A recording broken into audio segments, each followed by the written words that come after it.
এর আগের কয়েকটি আয়াতে আল্লাহ সুবহানাহু ওয়া তাআলা কিছু সমস্যার কথা উল্লেখ করেছেন এবং এই সমস্যাগুলো হচ্ছে আমরা দেখেছি যে জাহান্নাম কাদেরকে ডাকবে। জাহান্নাম যাদেরকে ডাকবে তাদের মধ্যে বলা হয়েছে যে তারা হচ্ছে এমন লোক যারা সত্য থেকে মুখ ফিরিয়ে নিয়েছে এবং সত্য থেকে দূরে সরে গিয়েছে। যখন তাদেরকে সত্যের দিকে ডাকা হয় তখন তারা আরো বেশি এর থেকে দূরবর্তী অবস্থান নিয়েছে। তারা তাদের আরেকটা সমস্যা যেটা ছিল সেটা হচ্ছে তারা আম সম্পদ পুঞ্জীভূত করে রেখেছে। তারা সম্পদ জমা করার দিকেই বেশি মনোযোগ দিয়েছে এবং সেগুলো কাউকে তারা দিতে আগ্রহী ছিল না। এবং মানুষের আরেকটা বৈশিষ্ট্যের কথা এর আগের আয়াতে বলা হয়েছে সেটা হচ্ছে যে মানুষ খুবই নাজুক অবস্থার মধ্যে আছে। যখন তাকে কোনো খারাপ বা কোনো ধরনের বিপদ তাকে স্পর্শ করে তখন সে অধৈর্য হয়ে যায়। এবং যখন কোনো ভালো কিছু তাকে সে পায় তখন সে কি করে সেগুলো সে নিজের কাছে রেখে দেয়। সেটা কারো সাথে শেয়ার করতে সে চায় না।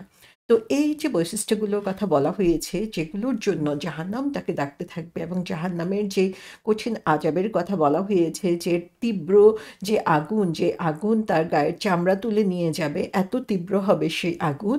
সেটা থেকে বাঁচতে হলে কি করতে হবে সেটা বলা হয়েছে ২২ নম্বর আয়াত থেকে। যেখানে বলা হচ্ছে ইল্লাল মুসাল্লিন যে এই সমস্ত কিছু থেকে তারাই বাঁচতে পারবে, তারাই ধৈর্য ধারণ করতে পারবে, তারাই হচ্ছে সঠিক সময়ে সঠিক জিনিসের প্রতি রিঅ্যাক্ট করতে পারবে, তাদের সম্পদকে সঠিকভাবে ব্যবহার করতে পারবে। যারা হচ্ছে মুসল্লিন, যারা হচ্ছে নামাজি এবং তারা হচ্ছে রেগুলারলি নামাজ পড়ে। জাস্ট ১-২ ওয়াক্ত নামাজ পড়ে এরকম না। তারা রেগুলারলি নামাজ পড়ে এবং তাদের নামাজ তারা অনেক মনোযোগ সহকারে পড়ে থাকে। এবং তাদের আরেকটা বৈশিষ্ট্য হচ্ছে তারা হচ্ছে তাদের যেই সম্পদ রয়েছে তারা জানে এই সম্পদে অন্যের অধিকার রয়েছে এবং সে অধিকার আদায়েও তারা তৎপর থাকে। তো এই যখন তাদের কোয়ালিটি হয় তখন তাদের অবস্থাটা কি হয়? তারা হচ্ছে কোনো কিছু যখন তাদের এই দুনিয়াতে হারিয়ে ফেলে বা কোনো লস হয় তখন তারা অধৈর্য হয়ে যায় না, অ্যাংশাস হয়ে যায় না, অথবা তারা যখন কোনো সম্পদ পায়, কোনো লাভ হয় তাদের, তখনও তারা স্টিনজি হয় না বা তারা কৃপণতা করে না। সো আল্লাহ সুবহানাহু ওয়া তাআলা এখানে ঠিক আগের ২ টা আয়াতে বলে দিয়েছেন যে নামাজ মানুষের মাঝে এই চেঞ্জটা আনতে পারে। যদি আমরা দেখি যে নামাজের মাধ্যমে আমাদের এই চেঞ্জটা আসছে না, তাহলে চিন্তা করতে হবে যে আমরা যে নামাজ পড়ছি সেটা কি সঠিকভাবে পড়ছি? সেখানে কি কোনো ভুল হয়ে যাচ্ছে না? সো আমরা যদি নামাজকে সঠিক রিফ্লেকশন এর মাধ্যমে, তাদাব্বুরের মাধ্যমে পড়ি এবং খুশুর সাথে পড়ি, অর্থাৎ মনোযোগ সহকারে পড়ি, তাহলে নামাজ আমাদের শুধুমাত্র আমরা নামাজ পড়ছি সেটাই না, বরং আমাদের দৈনন্দিন জীবনের মধ্যে, আমাদের চিন্তাভাবনা, আমাদের কাজের মধ্যেও এটা একটা পার্থক্য নিয়ে আসবে এবং আমাদেরকে পজিটিভলি গাইড করতে পারবে। সো আল্লাহ সুবহানাহু ওয়া তাআলা আমাদেরকে বলে দিচ্ছেন যে আমাদেরকে এই দুনিয়া ছেড়ে আ যখন আমরা নামাজ পড়ছি, তখন আমরা এমনভাবে নামাজ পড়বো যাতে হচ্ছে এই দুনিয়ার প্রেমটা আমাদের মধ্যে না থাকে। দুনিয়াকে পেছনে ফেলেই আমরা সরাসরি আল্লাহ সুবহানাহু ওয়া তাআলার সামনে দাঁড়াচ্ছি। সেই ট্রেনিং এর জন্য আমরা এই নামাজটা পড়ছি এবং এই নামাজ যখন আমরা পড়ছি তখন এই আল্লাহ সুবহানাহু ওয়া তাআলার প্রতি কিভাবে কৃতজ্ঞ হওয়া যায় এবং সেই কৃতজ্ঞতার শিক্ষা আমাদেরকে কি দিবে যে যখন ভালো কিছু হয় তখন আমরা কিভাবে সেটা অন্যদের সাথে শেয়ার করব, সেই ভালো জিনিসটা শুধু নিজে ভোগ করব না, অন্যদেরকেও দিব। আবার যখন কষ্টের কোনো কিছু আসে তখন আমরা কিভাবে ধৈর্য ধারণ করব যে আল্লাহর কাছ থেকে পুরস্কারের আশায়। তো এভাবে আমরা যখন আমাদের নামাজকে উন্নত করতে পারবো, তখন নামাজের যে উদ্দেশ্য আল্লাহ সুবহানাহু ওয়া তাআলা কোরআনে বলে দিয়েছেন, সেই উদ্দেশ্য আমরা সাধন করতে পারবো ইনশাআল্লাহ। সো আল্লাহ সুবহানাহু ওয়া তাআলা নামাজের ব্যাপারে বলে দিয়েছেন যে তারা কনসিস্টেন্টলি ৫ ওয়াক্ত নামাজ পড়ে থাকে সেটা যথাযথ সময়ে এবং এটা তাদের জীবনে কনস্ট্যান্ট এবং এটা হচ্ছে একজন মুমিনের জন্য আসলে এটা একটা বেয়ার মিনিমাম রিকোয়ারমেন্ট তাকে যেটা দেওয়া হয়েছে যে তারা হচ্ছে রেগুলার যথাসময়ে নামাজ পড়বে এবং এর মাধ্যমে তাদের চেঞ্জ আসবে এবং সেকেন্ড যে জিনিসটা সেটা হচ্ছে যে তাদের সম্পদে অন্যদের যে শেয়ার রয়েছে সেই ব্যাপারটা সে কখনোই ইগনোর করবে না এবং আল্লাহ সুবহানাহু ওয়া তাআলা নামাজের কথা বলার পরপরই দেখা যাচ্ছে দানের কথার মধ্যে চলে আসছেন, তার সম্পদ কিভাবে ব্যবহার করবে সেটার চিন্তা করার সুযোগ আমাদেরকে এখানে দিচ্ছেন। তার কারণ হচ্ছে যখন আমরা সঠিকভাবে নামাজ পড়ব তখন আমরা আসলে আমাদের জীবনের সঠিক উদ্দেশ্য কী সেটা যথাযথভাবে বুঝতে পারবো, এবং এর ফলে আমরা আমাদের দুনিয়ার জীবনের চেয়ে আখিরাতের জীবনকে প্রায়োরিটি দিব, এবং তখন আমাদের সম্পদের ব্যাপারে লোভী হওয়ার যেই মানসিকতা সেটাকে আমরা দূর করতে পারবো। এবং এখানে সম্পদ দেওয়ার ব্যাপারে যেমন জেনারেল চ্যারিটির কথা, সাদাকার কথা বলা হয়েছে, তেমনিভাবে আমাদের জন্য বাধ্যতামূলক জাকাতও এখানে বোঝানো হতে পারে। ঠিক পরের আয়াতে আল্লাহ সুবহানাহু ওয়া তাআলা বলছেন 25th নম্বর আয়া, লিসাইলি ওয়াল মাহরুম, যে যাঞ্চাকারী ও বঞ্চিতের। এই যে অধিকারের কথা বলা হয়েছে আগে সম্পদে, যে তাদের সম্পদে যাদের অধিকার রয়েছে সেটা তারা জানে এবং সেটা তারা আদায় করে থাকে, তাহলে কাদের জন্য সে সম্পদের অধিকার রয়েছে সেটা আল্লাহ সুবহানাহু ওয়া তাআলা এখানে বলছেন লিসাইলি। লি মানে হচ্ছে ফর, জন্য। কাদের জন্য? সেটা হচ্ছে যারা হচ্ছে সাইল এবং যারা হচ্ছে মাহরুম। সো এখানে সাইল শব্দটার অর্থ কি? সাইল শব্দটার অর্থ হচ্ছে, আমরা সালা শব্দের সাথে খুব ভালোভাবে পরিচিত হয়েছি এই সূরাটার মাধ্যমে। তাহলে সাইল হচ্ছে সালা সাইলুন আমরা পড়েছিলাম, তাহলে যে হচ্ছে আস্ক করে, যে হচ্ছে চায়, সে হচ্ছে সাইল। তাহলে আল্লাহ সুবহানাহু ওয়া তাআলা এক নাম্বার যে ক্রাইটেরিয়া বলেছেন এখানে, সেখানে তারা হচ্ছে যারা চায়, অর্থাৎ তারা হচ্ছে সেই ধরনের লোক যাদের সিচুয়েশন হচ্ছে এত খারাপ যে তারা তাদের সমস্যার সমাধানের জন্য ডেসপারেট হয়ে মানুষের সাহায্য চায়। সো এটা হচ্ছে ফার্স্ট গ্রুপ। এবং সেকেন্ড গ্রুপ যেটা, সেটা বলা হচ্ছে আল মাহরুম। মাহরুম শব্দটা এসেছে হারাম শব্দ থেকে। হারাম শব্দের অর্থ হচ্ছে যেটা হচ্ছে নিষিদ্ধ, যেটা করা উচিত না। সো হারাম শব্দটার সাথে আমরা সবাই পরিচিত। সেখান থেকে মাহরুম শব্দটার অর্থ হচ্ছে যে সে তার খুব প্রয়োজন রয়েছে, কিন্তু তার প্রয়োজন পূরণের জন্য কারো কাছ থেকে কিছু চাওয়া থেকে সে নিজেকে বিরত করে রাখে। অর্থাৎ সে তার অভাব রয়েছে, কিন্তু তার আত্মসম্মানবোধ এত বেশি যে কারো কাছে যে সে চাইবে সেই লেভেলে সে যেতে পারছে না। সেটা বোঝানোর জন্য আল মাহরুম শব্দটা বলা হয়েছে। তো আল্লাহ সুবহানাহু ওয়া তাআলা আমাদের পছন্দনীয় যে কোয়ালিটি বলেছেন, সে পছন্দনীয় কোয়ালিটি, ফার্স্ট কোয়ালিটি হচ্ছে নামাজ। সো নামাজের মাধ্যমে আমরা কি করছি? আমরা আল্লাহর কাছাকাছি যাচ্ছি, স্পিরিচুয়ালি আমরা ম্যাচিউর হচ্ছি, এবং এর মাধ্যমেই আমরা বুঝতে পারছি যে আমরা একা না, বরং সোসাইটিতে চলতে গেলে আমাদের সাথে যারা রয়েছে তাদেরও আমাদের উপরে দাবি রয়েছে, অধিকার রয়েছে। সো আল্লাহ সুবহানাহু ওয়া তাআলা এখানে এই সূরার মাধ্যমে আমাদেরকে এই জিনিসটাই শিখাচ্ছেন যে যারা হচ্ছে সত্যিকারভাবে ধর্মকে পালন করবে তারা শুধুমাত্র নিজের উপরেই ফোকাস করবে না, তারা তাদের আশেপাশে যারা রয়েছে তাদের উপরও তারা ফোকাস করবে, এবং তাদের প্রয়োজন পূরণে তার যে দায়িত্ব রয়েছে সেই দায়িত্বের ব্যাপারেও সে সচেতন হবে। এবং এখানে বলা হচ্ছে যে সে তার সম্পদের অধিকার আদায় করে, সম্পদ যাদেরকে দেওয়া দরকার, এবং কাদেরকে দেওয়া দরকার? যারা হচ্ছে সত্যিকারভাবে নিডি এবং সাহায্য চাচ্ছে। আর আরেকটা গ্রুপ হচ্ছে যারা নিডি, যাদের প্রয়োজন আছে কিন্তু তারা চাইতে পারছে না মুখ খুলে।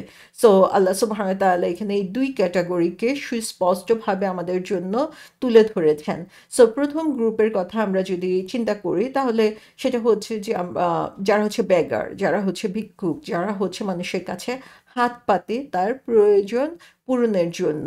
সো তারা এই যে হাত পাতছে বা কারো কাছে সাহায্য যাচ্ছে সেটার জন্য তারা এম্বারেসড হচ্ছে, সেটার জন্য তারা লজ্জিত হচ্ছে, কষ্ট পাচ্ছে, কিন্তু তারা জেনুইনলি পুয়ার, তাদের করার কিছু নাই, তাদের আর কোনো সুযোগ নাই দেখে তারা কি করছে?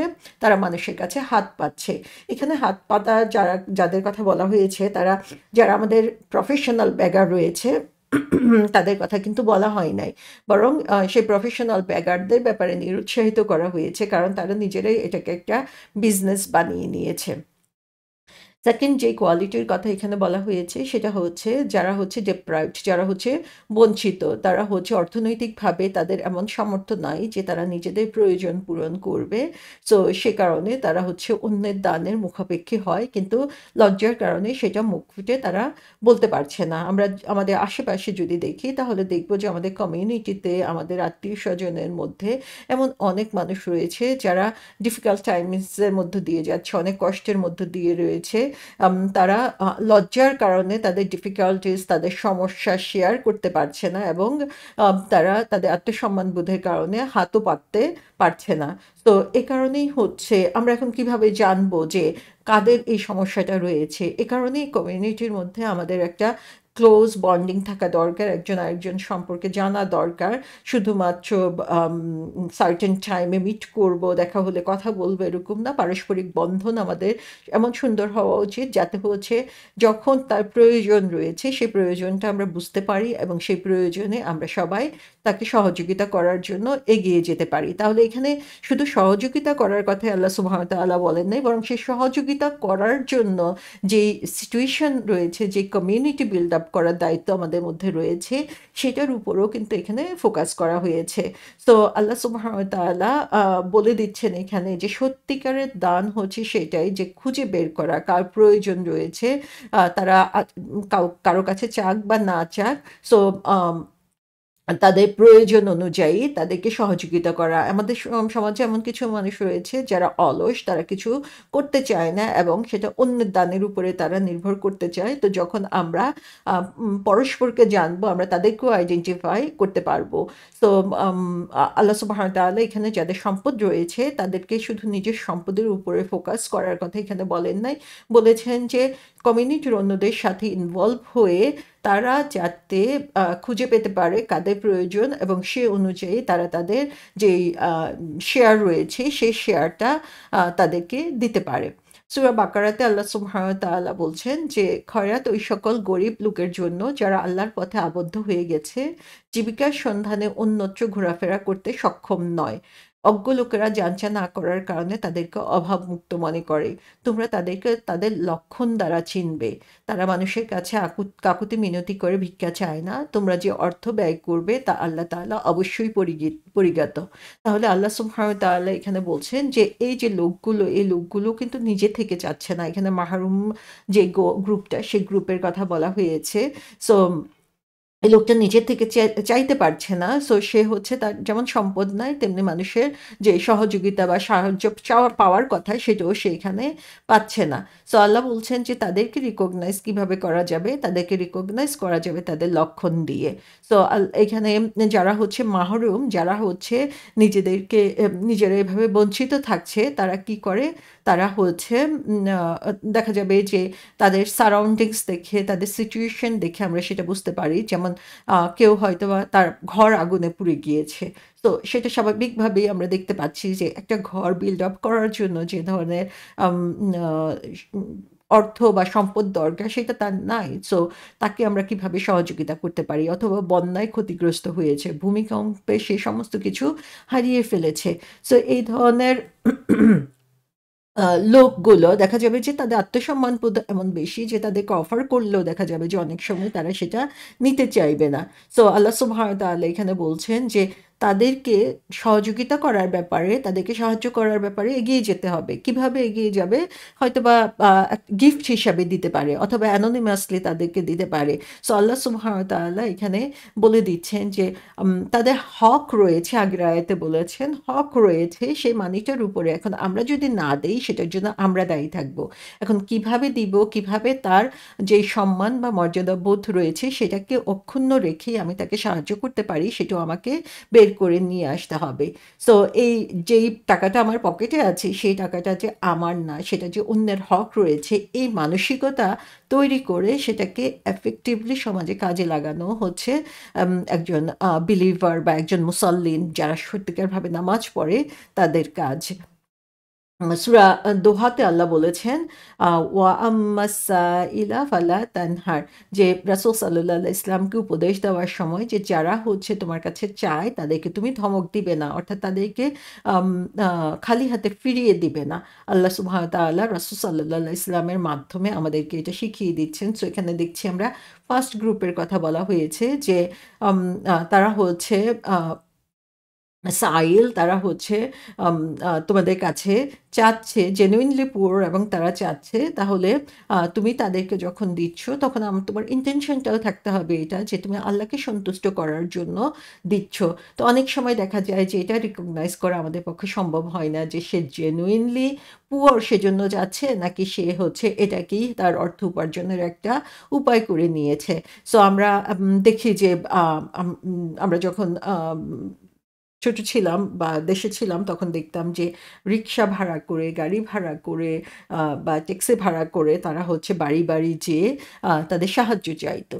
সো এখানে কোয়েশ্চেন আছে যে একটা গাড়ি বা রিক্সা ভাড়া করার মতো মানি যদি তার থাকে তাহলে সে কেন অন্যের কাছে চাইতে যাচ্ছে? এবং দেখা গিয়েছে যে ব্যাকগ্রাউন্ডে তাদের নিজেদেরই হাই রাইজ বিল্ডিং রয়েছে, নিজেদেরই বড় দালান রয়েছে, এবং সেগুলো তারা ভাড়া দিয়ে থাকে। সো কিছু লোক আছে তারা ট্রিক করার জন্য, আমরা রাস্তাঘাটে যে হাত পা ভাঙা লোক দেখি যারা ভিক্ষার জন্য বসে আছে, দেখা যাবে যে তাদের পিছনে একটা সংগঠিত গ্রুপ কাজ করছে তাদের মাধ্যমে অর্থ উপার্জনের জন্য। সো আবার আমরা দেখি যে এইখানে বাইরের দেশগুলোতে রাস্তার পাশে দাঁড়িয়ে রয়েছে, তারা হচ্ছে অ্যালকোহলিক হতে পারে, তারা ড্রাগ ইউজার্স হতে পারে। সো দেখা যাবে যে তারা সেটার জন্য তাদের প্রয়োজন পূরণের জন্য রাস্তায় দাঁড়িয়ে দাঁড়িয়ে সাহায্য চাচ্ছে। সো ইন দ্যাট কেস আমরা হয়তোবা সবাইকে জাজ করতে পারবো না, সবার সিচুয়েশন আমরা জানি না, সবাইকে আমরা চিনি না। তো এখানে আমি যখন দিচ্ছি তখন আমার ইন্টেনশন হবে আল্লাহকে সন্তুষ্ট করার জন্য। সো স্পেশালি ফর দ্য বেগার, এখানে বলা হচ্ছে যে তাদেরকে ধমক দেওয়া যাবে না, তাদেরকে সাথে খারাপ ব্যবহার করা যাবে না, কারণ আমরা আসলে জাজ করার মতো সিচুয়েশনেও আমরা নাই, কারণ আমরা তাদের রিয়েল সিচুয়েশন জানি না। সো আমরা আমাদের যথাসাধ্য সাহায্য করার জন্য চেষ্টা করব, অ্যাটলিস্ট তাদের সাথে খারাপ ব্যবহার করা যাবে না। সূরা জারিয়াতে বলা হয়েছে এবং তাদের ধন সম্পদে প্রার্থিত ও বঞ্চিতের হক রয়েছে। এখানে আমরা দেখি যে এই শব্দটি ইউজ করা হয়েছে, ওয়াফি আমওয়ালিহিম হাক্কুল লিসাইলি ওয়াল মাহরুম। তো আমরা সূরা মাআরিজের ২টা আয়াতকে মনে হচ্ছে যেন সূরা জারিয়াতের একটা আয়াতের মধ্যে আল্লাহ সুবহানাহু ওয়া তাআলা বলে দিয়েছেন যে তাদেরকে তারা কেন এই ধন সম্পদ দিবে, তার কারণ হচ্ছে এই ধন সম্পদে সাইল এবং আল মাহরুম, যারা প্রার্থী, যারা চায় তাদের, এবং যারা হচ্ছে বঞ্চিত, চাইতে পারছে না, তাদের হক রয়েছে। সো এখানে এই যে সম্পদের কথা বলা হয়েছে, তাফসীরকারগণ বলেছেন যে ম্যাক্সিমাম তাফসীরকারগণ বলেছেন যে এটা জেনারেল সাদাকার কথা বলা হয়েছে, কারণ এটা হচ্ছে মাক্কি সূরা। সো মাক্কি সূরাতে আমরা দেখি যে তখনও জাকাত কম্পালসারি করা হয় নাই। তো পরবর্তীতে এই কথাগুলোই জাকাতের জন্য অ্যাপ্রোপ্রিয়েট, এবং জাকাতের জন্য পরবর্তীতে এটাকে আমরা নিতে পারি, কিন্তু তখন যেই সময় এই সূরাটা নাজিল হয়েছে সেই সময়ের জন্য বলা হচ্ছে এটা জেনারেল চ্যারিটির জন্য এটা মোর অ্যাপ্রোপ্রিয়েট বলা হয়েছে। সো আল্লাহ সুবহানাহু ওয়া তাআলা এই ২টা আয়াতের মধ্যে ২৪ এবং ২৫ নম্বর আয়াতের মধ্যে তাদের সম্পদ, যারা হচ্ছে সম্পদশালী তাদের কথা বলা হয়েছে, এবং এর আগের আয়াতগুলোতে আমরা দেখেছি যে জাহান্নামে যাওয়ার একটা কারণ হচ্ছে তারা সম্পদ জমা করে রাখে এবং সম্পদ অন্যকে ভোগ করতে দেয় না। এখানে আমরা দেখছি যে কত উদারভাবে নিজের সম্পদ শুধু দানই করে না, বরং সে এই চিন্তা করে দান করে যে এখানে তাদের অধিকার রয়েছে। সো আল্লাহ সুবহানাহু ওয়া তাআলা আমাদেরকে এই জিনিসটা উপলব্ধি করার তৌফিক দিন, এবং এখানে যে ২ গ্রুপের কথা বলা হয়েছে, যারা আস্ক করে হেল্পের জন্য এবং যারা আস্ক করে না, কিন্তু দেখা যাবে যে সে হয়তোবা জবলস, দেখা যাবে যে সে তার সংসার চালাতে পারছে না, তার সন্তানদের পড়াশোনা করতে পারছে না, তার বেসিক নিড যেগুলো সেগুলো সে ফুলফিল করতে পারছে না, হয়তোবা সে ডিসেবলড হয়েছে কোনো অ্যাক্সিডেন্ট অথবা কোনো ক্যালামিটির কারণে, সে কারণে সে তার জীবিকা নির্বাহ করতে পারছে না। সো এই ধরনের লোকদের জন্য আল্লাহ সুবহানাহু ওয়া তাআলা বলছেন যে তাদের জন্য আমাদেরকে সহযোগিতার হাত বাড়িয়ে দিতে হবে এবং তাদের প্রয়োজন পূরণে আমাদেরকে সচেষ্ট হতে হবে।